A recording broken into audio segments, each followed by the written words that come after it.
Hello? Hello?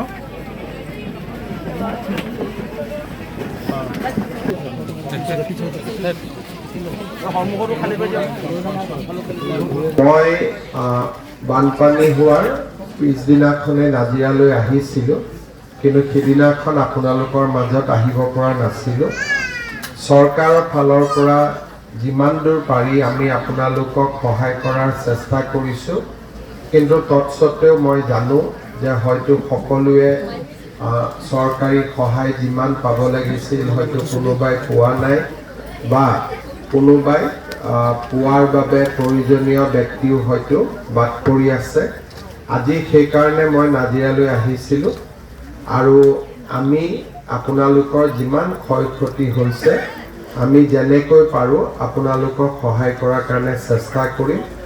আজি চৰকাৰে কিছু সহায় কৰিছে, 10 তাৰিখে আৰু সহায় কৰিব। 9 তাৰিখৰ পৰা আমি আপোনালোকৰ ঘৰে ঘৰে গৈ কাৰ কি ক্ষতি হৈছে তাক বুজ লৈ আমি স্থায়ী ক্ষতিপূৰণ দিয়াৰ বাবেও ব্যৱস্থা হাতত ল'ম। আমাৰ পঞ্চায়তৰ সভানেত্ৰী মহোদয়ে মথাউৰিটোৰ বিষয়ে ৰিকুৱেষ্ট কৰিছে। মই আজিয়ে আপোনালোকক ঘোষণা কৰিছোঁ যে মই মথাউৰিটো অতি সোনকালে আপোনালোকক বনাই দিম।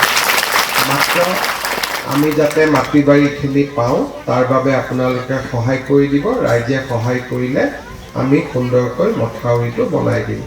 আমাৰ বিধায়ক ময়ূৰ বৰগোহাঁই ইয়াতে আছে।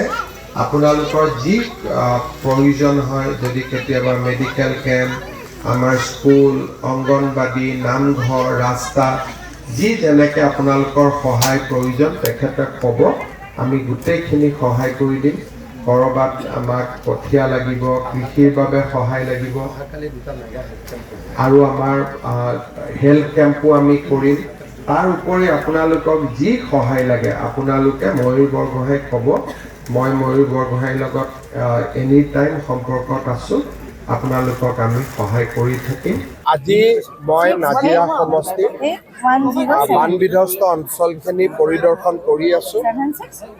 স্থানীয় বিধায়ক, আমাৰ মন্ত্ৰীসকলো মোৰ লগত আছে।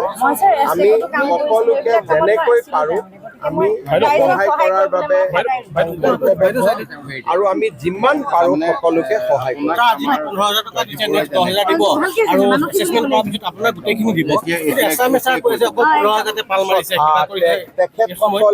তেখেতসকলে আমাৰ বিষয়ে হয়তো জনা নাই বা আমাক তেওঁলোকে ভালকৈ নাজানে।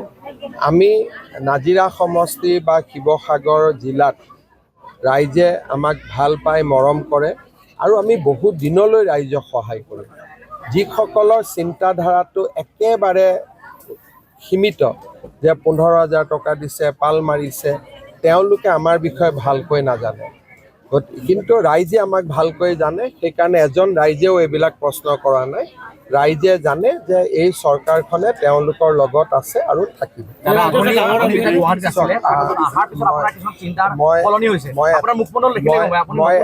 মই এটাই কথা কৈছোঁ যে এই সময়ত আমি ৰাইজৰ লগত থাকি ৰাইজৰ কাম কৰিব লাগে। বাকী আপোনালোকে চৰকাৰে কি কৰে আপোনালোকে নিজেই দেখা পাই থাকিব আৰু আমি বহুত ভাল কৰি ৰাইজক সহায় কৰিম। মই ইতিমধ্যে মথাউৰিটো ঘোষণা কৰিয়ে দিছোঁ যে আমি মথাউৰিটোৰ কাম তৎকালীনভাৱে হাতত ল'ম। এতিয়া 9 তাৰিখৰ পৰা আমাৰ 7 তাৰিখে যোৰহাটৰ ট্ৰেইনিং হ'ব, 8 তাৰিখে ইয়াৰ শিক্ষকসকলক আমি ট্ৰেইনিং কৰিম।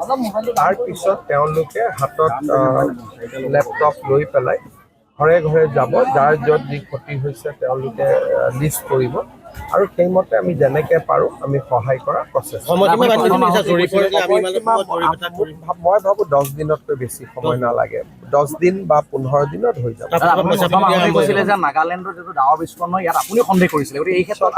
আজি আপোনালোকে বহুত প্ৰশ্ন নুসুধিব, কাৰণ এইটো কাৰণে নুসুধিব যে প্ৰত্যেকটো প্ৰশ্নত মানুহে কোনোবাই ক'ব ৰাজনীতি কৰিছে, অমুক কৰিছে। এই সময়ত আমি ৰাইজৰ লগত থিয় হৈ থাকিব লাগে আৰু প্ৰশ্নবিলাকটোতো এটা মঞ্চ পামেই উত্তৰ। আজি আমাক ইমান প্ৰশ্নৰ উত্তৰ আজি আমাক একেলগে নালাগে, আমি মাত্ৰ ৰাইজৰ সুখ দুখখিনি আজি মই বুজ ল'ব দিয়ক।